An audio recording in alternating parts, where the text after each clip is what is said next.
The 11th Kina speaks about the tragic death of Yeshayahu. He became king of Klal Yisrael at a very young age, and it really looked like there was a potential to avert the decree of destruction of the Beis Hamikdash, and yet the hopes of Klal Yisrael were shattered when he was killed with the 300 arrows were shot into his body. And the pasuk in Divrei Yamim, Beis, Parakuf Lamed Hey, Kaf Hey, 35:25, it says, "V'konin Yirmiyahu Yeshayahu, v'yamar kol hashirim v'ashiros v'konin asayim al Yeshayahu adayom v'yitnu chok al Yisrael." Yirmiyahu wrote a kina on Yeshayahu, and he made a chok. He made it into a law, as it were, that whenever Klal Yisrael, as Rashi explains, whenever Klal Yisrael gets together to cry about a tragedy of the generation, they have to also cry about this. They also have to say this kina. This kina, all the kinas of Tisha B'Av, this kina must be said. You can't skip this one.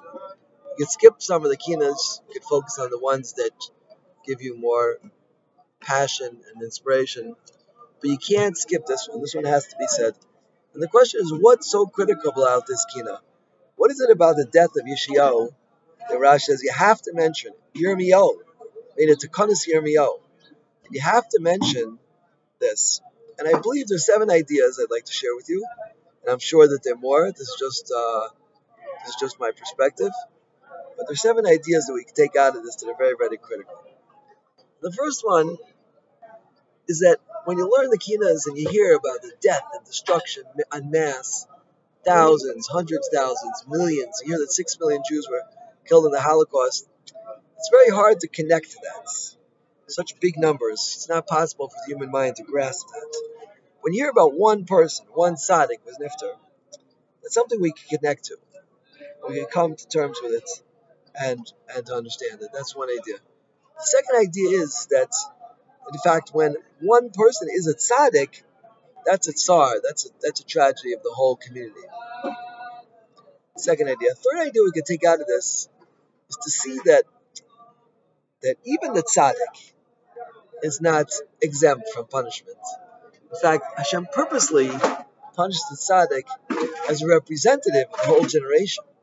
Hashem takes out extreme midas hadin on the tzaddik. Yoshio was an incredible tzaddik, and yet he was punished for the averas, the transgressions of the generation. People were hiding idols behind the doors, and he was punished for that. The fourth thing we could take out of this is that everything stems back to previous generations. Nothing new happens. All tsaras that we have today are in fact stemming from the shorish. The root of that is from previous generations. And for that we mentioned the tsar of Yeshayahu to know that everything is coming out from that, what happened then. A fifth idea we keep in mind is that Yeshayahu died because he didn't listen to the Navi. And how important, how critical it is for us to listen to the Navi or to whichever Gedolei Torah that we have in each generation. Shmuel Bador, Yiftach Bador, Shmuel Bador. In each generation, as the Vilna Gaon writes, that in every generation, the neshama of Moshe Rabbeinu is given to the Gadol Ador. So to listen to that Gadol, to what he has to say, and to act upon that understanding.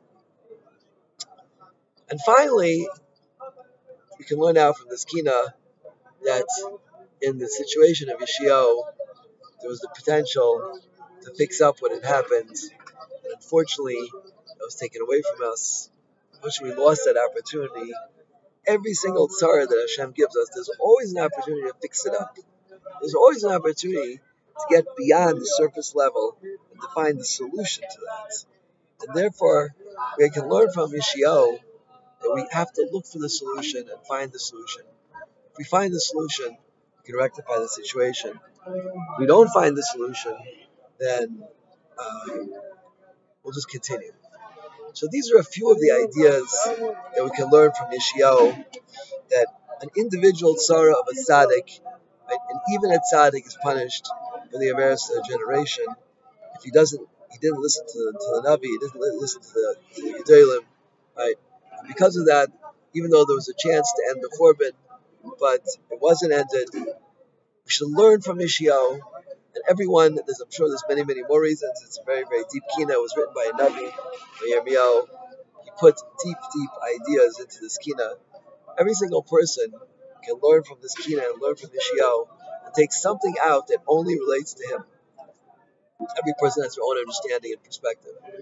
And uh, by making a chok, by making a law, we have to say this kina, so that connects us to that tragedy of the individual tzaddik and helps us to understand that every single tragedy that happens is coming from Hashem, and nothing happens by happenstance. It's all because Hashem wants it, and because Hashem has decreed it, and everything is very exact and clear, and everything is because Hashem has carried out judgment upon the generation.